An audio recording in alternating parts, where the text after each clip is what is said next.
Pernah gak sih kalian lagi buka TikTok atau Instagram, terus scroll-scroll, tiba-tiba muncul video orang lagi naik mobil super mewah, pamer jam tangan branded yang harganya puluhan bahkan ratusan juta, atau sedang liburan mewah ke luar negeri sambil makan di restoran bintang 5.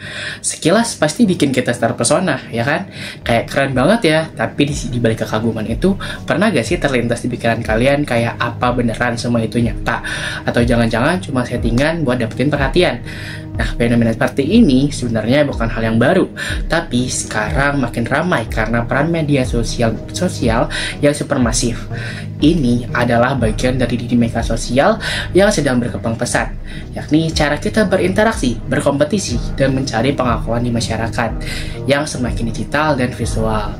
Nah, dalam dunia yang diwarnai algoritma dan pencitraan ini, status sosial itu seringkali diukur dari seberapa mewah hidup kita yang ditampilkan di layar, bukan seberapa nyata pencapaiannya. Nah, dinamika sosial itu sendiri bisa diibaratkan seperti roda kehidupan yang terus berputar dan saling mempengaruhi. Ada dorongan budaya populer, tekanan psikologis, perubahan gaya hidup, dan pengaruh teknologi yang saling berkait. Kadang roda ini mengantarkan kita ke kemajuan, tapi di sisi lain roda ini juga bisa menggulung kita ke dalam arus yang menyesatkan, seperti fenomena pamer berlebihan alias flexing, yang kalau tidak terkendali bisa berubah jadi kebohongan bahkan penipuan. Nah, di video ini kita akan mengupas lebih dalam tentang fenomena flexing di kalangan anak muda dengan menyoroti satu kasus yang sedang ramai dan viral, yakni kasus Febrian atau lebih dikenal sebagai Kazama Starboy, seorang remaja 16 tahun yang sempat bikin heboh jagat maya karena klaim-klaim fantasisnya punya mobil Porsche, jadi pemilik saham brand lokal dan dikenal sebagai anak jenderal. Nah, di balik itu semua, ternyata ia menipu banyak orang. Kita akan telusuri apa yang mendorong anak seusia dia melakukan hal seperti itu. Kenapa fenomena flexing ini bisa berbahaya dan seberapa besar pengaruh minimnya perhatian dari orang tua dalam kasus ini. Yuk kita jelajahi bersama. Jadi sebenarnya apa sih yang dimaksud dengan flexing? Istilah ini berasal dari kata bahasa Inggris yakni flex yang berarti menunjukkan atau memamerkan sesuatu secara mencolok. Dalam konteks media sosial, flexing merujuk pada perilaku di mana seseorang sengaja menunjukkan kekayaan, status sosial, atau gaya hidup mewahnya kepada publik, terutama lewat unggahan foto dan video. Contohnya bisa kita lihat setiap hari, foto selfie dengan latar belakang mobil Porsche atau BMW, video unboxing jam tangan Rolex atau sepatu edisi terbatas, atau postingan simpel seperti story makan malam di restoran mahal dengan caption kerja keras gak akan mencari hasil. Sekilas hal ini bisa terlihat wajar, namanya juga apresiasi diri kan.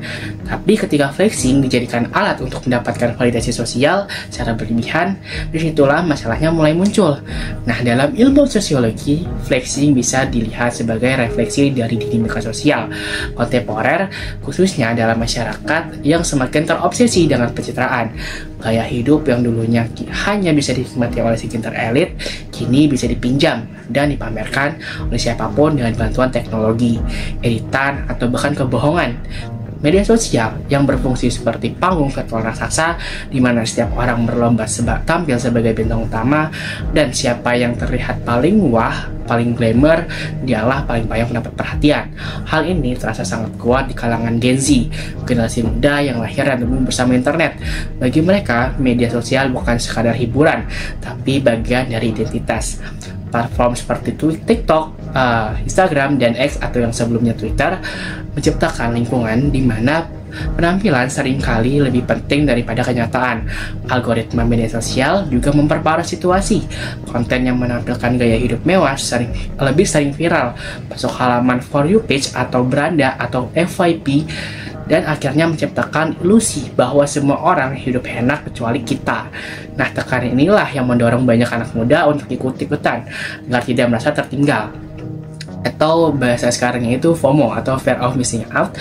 Nah, mereka mulai merasa perlu untuk tampil wah meskipun harus memasukkan gaya hidupnya, mulai dari pinjam barang mewah hanya untuk konten, pakai aplikasi edit foto agar terlihat kaya, sampai membuat narasi fiktif tentang kesuksesan bisnis atau keluarga terpandang.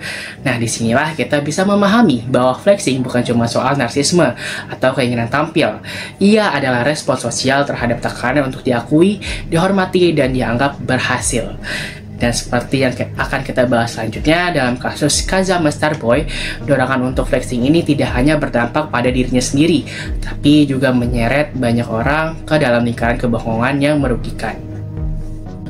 Fenomena Kazama Starboy yang awalnya hanya pamer kemewahan di media sosial berubah menjadi kasus penipuan yang merugikan banyak pihak. Ini bukan sekadar konten flexing yang gagal, melainkan rangkaian tindakan manipulatif yang terstruktur, melibatkan kebohongan sistematis, identitas palsu, dan korban yang kehilangan uang serta kepercayaan. Berikut adalah kronologi peristiwa yang mengungkap tabir penipuan Kazama. Pada April 2025, Kazama Starboy menjadi sorotan di TikTok. Dengan gaya khas remaja, ia menggugah konten yang menampilkan dirinya mengenakan pakaian bermerek dan memamerkan kemewahan. Salah satu video yang paling mencuri perhatian adalah ketika ia berdiri di samping mobil Porsche Cayenne di kawasan Senayan Park, Jakarta, lengkap dengan narasi, "Wajar gak sih 16 tahun bawa Porsche?" dengan sombongnya. Video ini memicu reaksi beragam. Banyak yang terpukau dengan privilege yang ditampilkan, namun tak sedikit yang curiga karena bahasa tubuhnya yang kurang meyakinkan dan cerita latar belakang keluarganya yang tidak konsisten. Kecurigaan publik pun mulai terbukti ketika akun TikTok @nananunanan_ mengungkap bahwa Porsche yang dipamerkan Kazama hanya mobil pinjaman. Transaksi pembelian mobil yang ia klaim ternyata tidak pernah terjadi. Mobil itu dipinjam untuk keperluan foto dan video tanpa izin resmi. Bukan hanya mobil, konten lain yang menunjukkan kemewahan juga diduga hasil manipulasi digital atau barang pinjaman jangka pendek untuk menciptakan ilusi kekayaan. Fakta ini mulai menggoyahkan citra glamor Kazama. Titik balik terjadi melalui kasus penipuan test drive BMW yang kronologinya diungkap oleh kreator Instagram @fault2gd. Kazama menghubungi seorang penjual mobil di Jakarta, mengaku sebagai pemilik BMW M3 dan Porsche Cayenne, serta menyatakan ingin membeli mobil lain secara tunai. Mengatasnamakan anak jenderal dengan gaya bicara meyakinkan, ia meminta test drive dengan janji akan mentransfer uang muka setelahnya. Penjual yang awalnya percaya mengizinkan Kazama mengemudi, namun selama test drive, Kazama bertindak tidak wajar, ngebut, ugal-ugalan, dan mengabaikan peringatan. Khawatir, penjual mengalihkan rute ke kawasan BSD untuk keamanan dan mengatur pertemuan dengan temannya untuk memverifikasi latar belakang Kazama. Setelah didesak selama setengah jam, Kazama berdalih bahwa pamannya akan membayar tunai di sebuah rumah di Citra Raya Cikupa. Namun ternyata rumah itu bukan milik pamannya, melainkan milik seorang perempuan yang baru dikenalnya melalui media sosial untuk memamerkan mobil tersebut. Marah, penjual membawa Kazama ke kantor polisi. Di kantor polisi, situasi semakin dramatis karena Kazama masih di bawah umur. Polisi menghubungi keluarganya, namun keluarganya malah memberikan respon yang mengejutkan. Mereka menolak hadir, menyebut Kazama tidak waras, dan menyerahkan sepenuhnya kepada polisi. Hal ini menunjukkan hubungan yang sangat renggang antara Kazama dan keluarganya, serta ketiadaan dukungan emosional yang seharusnya melindunginya. Akhirnya, dibuatlah surat perjanjian. Kazama harus mengganti kerugian dengan menjamin ponsel pribadinya karena tidak memiliki kartu identitas. Penyelesaian ini bersifat sementara. Namun, penipuan Kazama tidak berhenti di situ. Ia mengklaim memiliki saham di merek fashion lokal bernama Praday Studio di Instagram. Melalui pesan pribadi, ia menawarkan pakaian kepada para temannya, meminta transfer dengan janji pengiriman dalam 1-2 hari. Setelah menerima pembayaran, barang tidak pernah dikirim. Ketika diminta pengembalian dana, Kazama beralasan sedang mengalami masalah pribadi atau barang belum dikirim dari pabrik. Kerugian korban bervariasi, mulai dari ratusan ribu hingga 50 juta rupiah.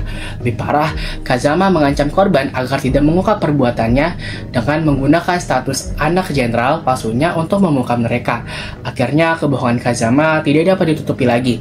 Banyak korban mulai berbicara di TikTok, Instagram, dan X, membagikan bukti penipuan yang mereka alami. Skala kerugian yang fantastis ditambah ancaman Kazama memicu kemarahan besar di media sosial. Bukti-bukti penipuannya menjadi trending, mengungkap Kazama Starboy bukanlah remaja kaya dengan privilege, melainkan penipu manipulatif yang memanfaatkan kepercayaan orang lain. Setelah memahami kronologi kasus Kazama Starboy, kita perlu bertanya secara kritis, mengapa seorang remaja bisa sampai terjerumus ke dalam penipuan sistematis hanya demi mempertahankan citra di media sosial? Jawabannya tentu tidak sesederhana karena ingin terkenal. Fenomena ini adalah hasil dari interaksi kompleks antara tekanan sosial, kebutuhan psikologis, ketimpangan ekonomi, algoritma digital, dan lemahnya pengawasan lingkungan sekitar. Sekarang kita coba masuk lebih dalam. Kenapa seorang seperti Kazama Starboy bisa sampai rela memasukkan identitas dan menipu demi tampil sebagai anak sultan di media sosial? Flexing bukanlah fenomena baru dalam budaya populer, namun di era TikTok dan Instagram, flexing telah bergeser menjadi strategi utama anak muda untuk menunjukkan kesuksesan instan. Semakin mewah gaya hidup yang ditampilkan, mobil, liburan, gadget, dan outfit, semakin tinggi pula validasi sosial yang mereka peroleh. Disinilah Kazama memposisikan dirinya bukan sebagai remaja biasa, tapi sebagai simbol aspirasi. Ia menciptakan persona kaya dan sukses karena tahu bahwa audiens digital akan memberinya rewards berupa likes, followers, dan atensi. Kazama sebagai remaja berusia 16 tahun sangat rentan terhadap dorongan ini. Setiap kali membuka TikTok, ia mungkin melihat teman sebayanya memamerkan kemewahan dan muncul perasaan, kalau mereka bisa, kenapa gue enggak? Inilah awal mula ia memutuskan untuk naik level dari penonton menjadi aktor utama dalam panggung media sosial. Sayangnya, panggung itu dibangun dari kebohongan. Seperti dijelaskan oleh Jan Baudrillard dalam teori simulakra, Kazama tidak sekedar meniru realitas, ia menciptakan realitas palsu yang akhirnya dianggap benar oleh publik. Flexing yang ia lakukan bukan lagi representasi kesuksesan, melainkan pengganti kesuksesan itu sendiri. Media sosial bekerja dalam logika kapitalisme atensi. Siapa yang paling menarik perhatian, dia yang paling bernilai. Konten seperti Kazama sangat mudah viral karena memenuhi algoritma di TikTok. Cepat, dramatis, dan inspiratif. Semakin banyak penonton, semakin besar pula tekanan untuk menciptakan konten yang lebih wah. Ini menciptakan spiral yang tak berujung. Once you flag, you can't stop, kecuali kamu siap kehilangan perhatian publik. Inilah mengapa Kazama rela mengarang latar belakangan sebagai anak jenderal, meminjam mobil mewah, dan bahkan mengaku sebagai pemilik saham di brand lokal bernama Prade Studio. Ia bukan sekedar ingin eksis, ia merasa harus terlihat lebih sukses dari yang lain. Ini bukan hanya soal pilihan personal, tapi jebakan sistemik yang diperkuat oleh desain platform digital. Menurut Erik Erikson, masa remaja adalah fase krusial dalam pembentukan identitas diri. Validasi sosial menjadi bagian penting dalam proses itu. Saat Kazama mengunggah foto dengan mobil Porsche, lalu ia menerima komentar pujian atau positif lainnya, ia mengalami lonjakan dopamin atau hormon yang memberi sensasi senang dan puas. Namun perasaan ini bersifat sementara. Layaknya candu, Kazama merasa perlu terus-menerus mengunggah konten yang lebih mencolok untuk menjaga atensi. Ketika realita tak lagi mampu menopang pencitraan, kebohongan pun diciptakan. Di titik ini, flexing bergeser dari pencitraan menjadi penipuan aktif demi mempertahankan eksistensi digital. Banyak ahli menyebut kondisi ini sebagai bentuk narsisme kompensatoris, yaitu upaya berlebihan untuk menutupi rasa tidak aman dengan membangun citra yang sangat megah. Di masyarakat dengan ketimpangan ekonomi yang tinggi seperti Indonesia, media sosial kerap menjadi panggung imajinasi untuk mereka yang ingin naik kelas sosial secara instan. Flexing bukan hanya untuk gaya, tetapi sebagai strategi untuk menutupi kenyataan hidup yang penuh keterbatasan. Menurut sosiolog Pierre Bourdieu, individu seringkali meniru gaya hidup kelas atas sebagai bentuk distingsi, yakni usaha menampilkan diri lebih tinggi dari status sosial aslinya. Kazama melihat flexing sebagai tiket keluar dari kondisi sosialnya, dan ketika publik merespon positif, ia terdorong untuk mempertahankan ilusi itu dengan segala cara, termasuk manipulasi dan penipuan. Platform seperti TikTok dan Instagram tidak memverifikasi kebenaran konten. Selama narasinya menarik dan visualnya meyakinkan, kebohongan pun bisa viral. Kazama memanfaatkan kejelekan ini dengan cerdas, namun salah arah. Pinjam mobil, mengedit foto, menciptakan cerita, semua demi satu tujuan: terima, dikagumi, dan dianggap hebat. Kita hidup di era di mana eksistensi bisa dibeli dengan ilusi, dan pencitraan lebih penting daripada kebenaran.